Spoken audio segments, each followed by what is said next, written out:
Hello to all you Sagittarians. Welcome for your monthly horoscope for May 2016. What a month this is for Sagittarians. What a period. Not only this month. It's having Mars in your sign, Saturn in your sign, going retrograde, and now having a full moon in your sign, which normally I don't talk about the full moon, especially not for all the 12 signs, but now I do.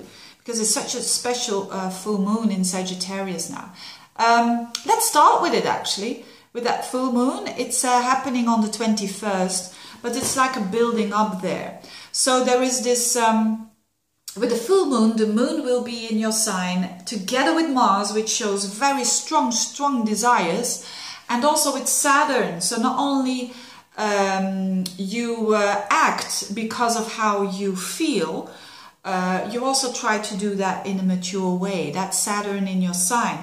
And it opposes the Sun in your 7th house, conjunct Vesta. So during that full moon, the Sun will be conjunct the asteroid Vesta. This is so special for a full moon because Vesta is an asteroid that is about dedication.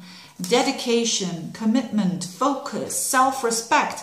So it's a team here. It's a team for you Sagittarians to, especially if you are in a relationship, not only one-to-one with a love relationship, but also with clients, also with clients, business partners. It is a time where there can have been a bit of testing there. How can I make the healthiest boundaries here? And there's like a culmination there going on during that time, during that full moon. Being dedicated towards someone else or towards your client, yes, but also being very respectful towards yourself. And I have a Sagittarius rising, and I can absolutely, completely resonate with that, especially when it comes to clients who think that I'm sitting on my computer like 24 hours a day. But that's luckily the exceptions. And but that's the thing. It's about how do I make sure that that other person or my clients, or they understand what's going on with me without being too emotional, with the moon there and the Mars there. And it's not only around the full moon time. It's around the whole, especially the later part, the last 2 weeks of the month. It is counting to 10 for you Sagittarians, because you're gonna be a bit triggered by people who think that they deserve all the attention in the world, and that's not really nice. So it's up to you Sagittarians to reset a bit your boundaries, making them healthy. If they were a bit unhealthy, it's a good time for that. That's what this whole full moon is about, because the moon is with you. So it's about your needs. What do you need in your life? And even if you are the most people pleaser Sagittarian, you will have to adjust a little bit, and that's good, that's fine. That's also always what oppositions are all about. They're about putting things into balance again. Okay. Another thing, your ruler goes direct, so does Mercury during the month of May. That is good news. Mercury goes direct, and Jupiter.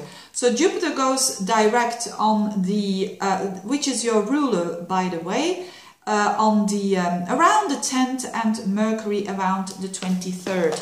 So around that after that full moon, you will have more clearance there, because Mercury goes direct just a day after that full moon. That's very significant. And that is in your day-to-day life. So your day-to-day life will benefit after that 23rd, 24th. You will be more practical there. There is a beautiful thing still going on, the Grand Trine, Earth Trine. And that's positive for everyone.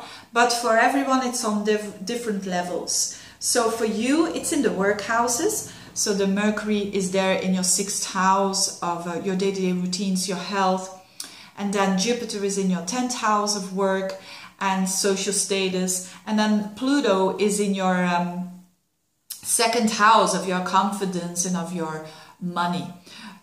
So for you Sagittarians, in general, in these houses, money looks good or better, because it's Earth signs in Earth houses, so it's the double whammy here.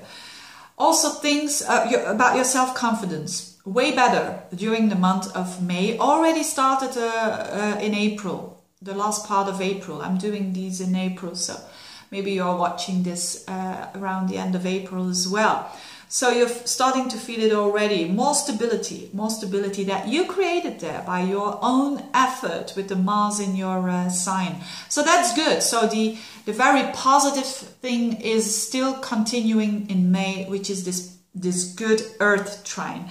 Now this Earth trine is a tiny little bit restricted by Saturn, because Jupiter squares Saturn as well.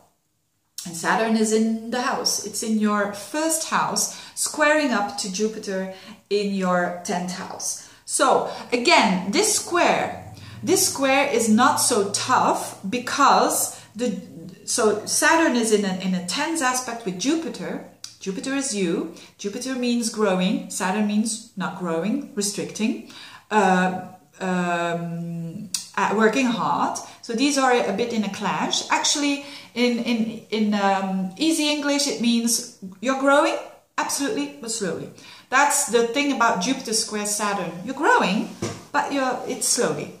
And it's because you have responsibilities towards yourself, your own boundaries. Saturn in your house, integrity of the Sagittarian personality, whether it is your sun or your ascendant.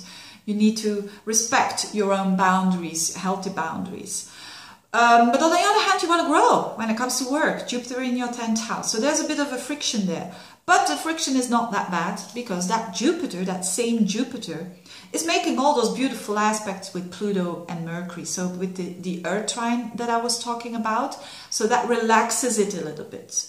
So notwithstanding the fact that you might have a lot of work at the moment, you might have a bit more money coming in, which is great. But at the same time, it might appeal a bit hard for you on a physical level with Saturn in your first house. Or just you need to work a little bit harder to show your boundaries towards other people. So, but again, I don't think that is too much of a problem for all you Sagittarians. So it's quite a month. It's a very interesting month for you Sagittarians. I wish you all the best. Thank you for watching and see you next month. Bye-bye.